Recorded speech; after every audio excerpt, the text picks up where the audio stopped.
شادی کی پہلی رات دولہا کمرے میں داخل ہوا اور داخل ہوتے ہی کمرے کا دروازہ بند کر کے دلہن کے قریب آ کر بیٹھ گیا اور دلہن بنی بیٹھی بیوی نے اس سے کہا، خبردار، مجھے ہاتھ مت لگانا، میں کسی اور سے محبت کرتی ہوں، یہ زبردستی کی شادی ہوئی ہے، اور ہاں، تم کچھ بھی کر لو، میری محبت کبھی بھی حاصل نہیں کر پاؤ گے، نہ میں تمہیں کبھی چاہوں گی۔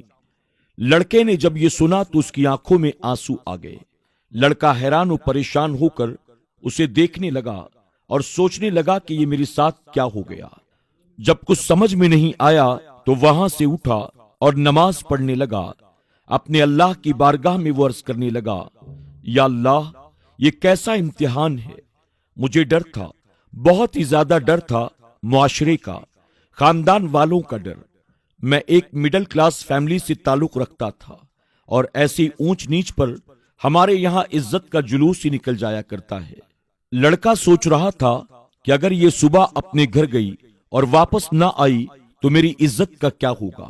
کیا پتا کہ یہ اپنے گھر میں یہ نہ کہہ دے کہ یہ نامرد ہے، اس سے میری شادی ختم کروا دو۔ ایک بار تو سوچا کہ زبردستی کرتا ہوں، گناہ تو نہیں ہے، لیکن میرا دل نہیں مانا۔ میں نے اس سے بات کرنا چاہا مگر میرے دل نے گوارا نہ کیا۔ اللہ سے شکوہ شکایت کرتا ہوا میں سو گیا۔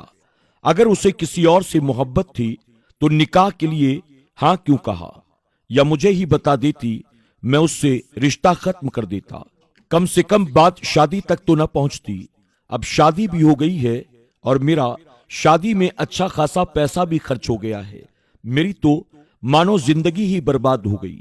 خیر، صبح وہ اپنے گھر چلی گئی، کوئی بات نہیں ہوئی، اور 3 دن تک کہیں سے کوئی ہلچل بھی نہ ہوئی۔ 3 دن کے بعد اس کی والدہ نے مجھے کال کیا اور کہنے لگی، بیٹا، تم آئے نہیں اپنی دلہن کو لینے کے لیے؟ میں نے کہا، ٹھیک ہے، میں آتا ہوں، اور میں چلا گیا۔ میں نے وہاں بھی کوئی بات نہیں کی، ہم واپس گھر آ گئے۔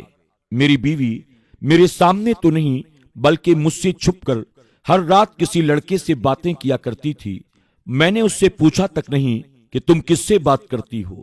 بس ایک بار میں نے پوچھا، کیا اسے طلاق چاہیے؟ اس نے کہا، نہیں۔ اس کا جو فون پر عشق تھا اس سے مجھے کوئی مطلب نہیں تھا۔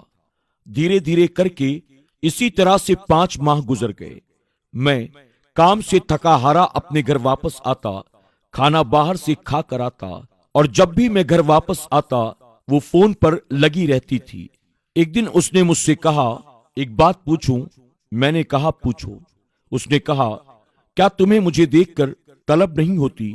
میں نے کہا، شادی سے پہلے بھی کنٹرول ہی تھا، تو تمہیں کیا لگتا ہے اب کنٹرول نہیں ہو سکتا؟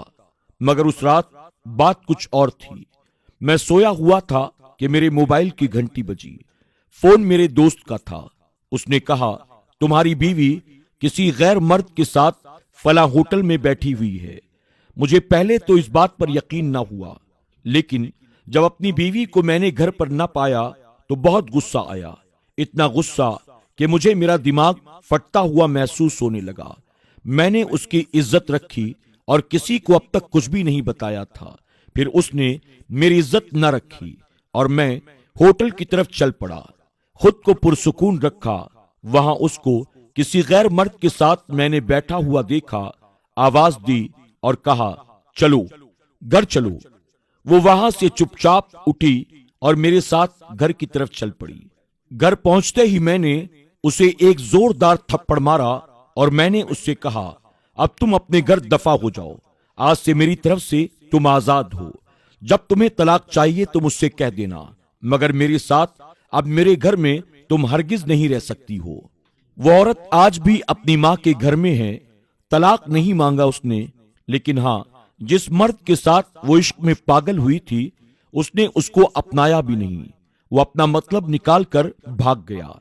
ایک دن روتے ہوئے اس نے مجھے کال کیا اور کہا، اپنے نام سے مجھے محروم نہ کرنا، بس بھلے ہی مجھے اپنے پاس جگہ نہ دو لیکن طلاق مت دینا، بس ایک آخری خواہش ہے، میری پوری کر دو۔ میں نے اس کی خواہش کا احترام کیا، اس کو طلاق نہیں دیا۔